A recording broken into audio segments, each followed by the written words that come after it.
أعوذ بالله من الشيطان الرجيم فإذا أفضتم من عرفات فاذكروا الله عند المشعر الحرام واذكروه كما هداكم وإن كنتم من قبله لمن الضالين ثم أفيضوا من حيث أفاض الناس واستغفروا الله إن الله غفور رحيم. Chers frères, chères sœurs, après l'étape de Arafat, c'est l'étape de Muzdalifa. Les musulmans pèlerins doivent tous déboucher vers Muzdalifa.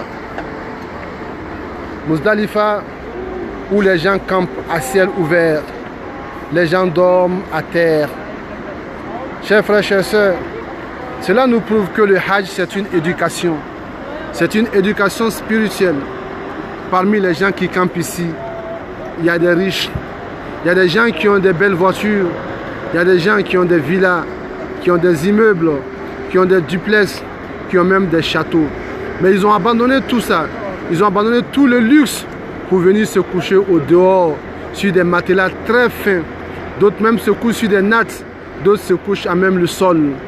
Oui, pour montrer leur humilité à Allah subhanahu wa ta'ala.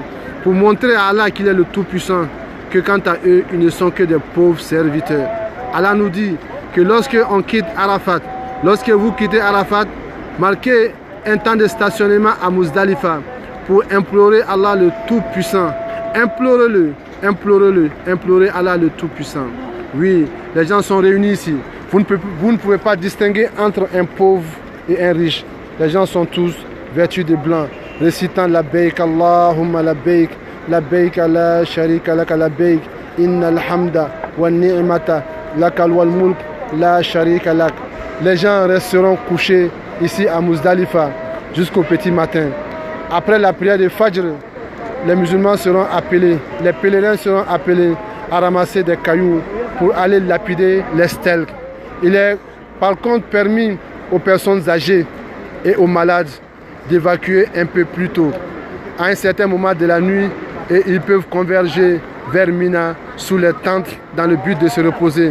Mais quant aux personnes saines et aux personnes jeunes, elles doivent forcément attendre jusqu'au petit matin. Elles doivent prier la prière de Fajr avant de converger vers Mina pour aller lapider les stèles. Chers frères, chères sœurs, ces musulmans sont venus de partout au monde. Ils sont venus implorer la miséricorde d'Allah subhanahu wa ta'ala. Ils sont venus implorer son pardon. Ils sont venus implorer son secours. Je prie Allah le Tout-Puissant qu'il accepte le Hajj de tous les pèlerins, tous les doigts que nous ferons, qu'Allah subhanahu wa ta'ala accepte ces doigts. Allah a parlé de deux sortes de pèlerins. Il a dit فَمِنَ النَّاسِ مَنْ يَقُولُ رَبَّنَا آتِنَا فِي الدُّنْيَا وَمَا لَهُ فِي الْآخِرَةِ مِنْ خَلَاقٍ. Il y a parmi des pèlerins ceux qui viennent implorer Allah subhanahu wa ta'ala de ne leur donner que les bienfaits de ce monde.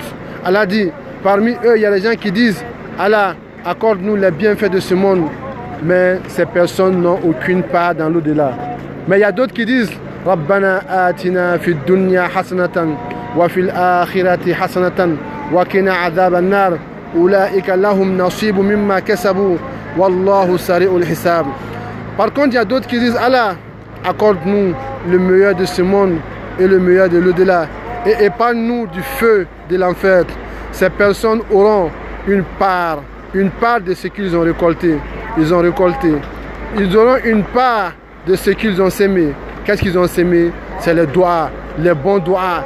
Demander la grâce d'Allah subhanahu wa ta'ala.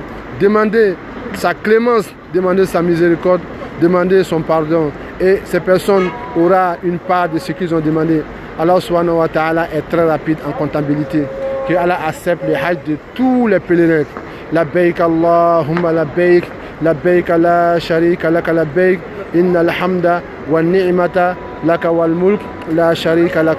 Donc les étapes de demain, Inch'Allah,